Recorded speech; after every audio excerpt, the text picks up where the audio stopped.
La compile du morning de Diffoul sur Skyrock. Là, on va parler de notre compile, la compile de l'actu, et on met à l'honneur des métiers. Eh oui, on met à l'honneur le métier de fonctionnaire, puisque quand même un salarié français sur 5 travaille dans la fonction publique. Alors, les fonctionnaires à la une de l'actu, il y a le top 3 à découvrir. On va où pour démarrer ?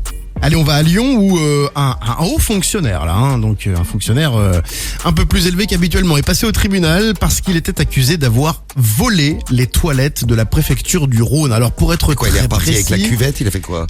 Ouais, il est pas reparti avec la cuvette, il est reparti avec 2 réservoirs de chasse d'eau et un abattant de toilette, donc au sein de la préfecture. Bon, après l'examen des faits, le tribunal a estimé que les preuves étaient insuffisantes pour établir sa culpabilité parce que lui a nié les faits. Il a donc été relaxé.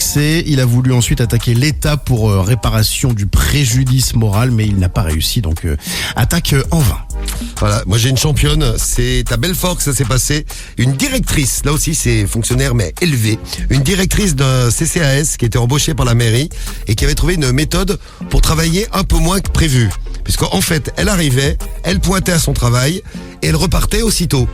Alors la méthode c'est simple, elle utilisait son badge pour laisser croire qu'elle était présente, donc elle validait avec son badge. Ouais. Après elle laissait le badge à l'intérieur et puis elle s'en allait, elle rentrait à la maison tout au long de la journée.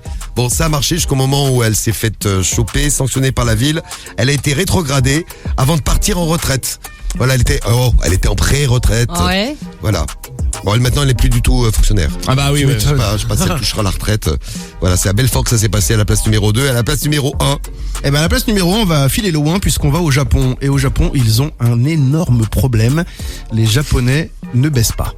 Ah bon ? Oui, c'est vrai. Les chiffres sont terribles. 53% des femmes de 20 à 24 ans n'ont jamais eu d'expérience sexuelle. 35% des 25-29 ans et près de 40% des 30-34 ans. Donc c'est quand même des chiffres assez criants. 40% qui sont puceaux alors. Mais comment ils font ? 40% des...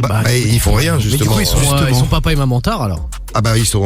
Non mais justement le problème c'est qu'il n'y a pas assez d'enfants au Japon et les autorités ils veulent remédier à tout ça. Donc la mairie de Tokyo a créé un congé sexe.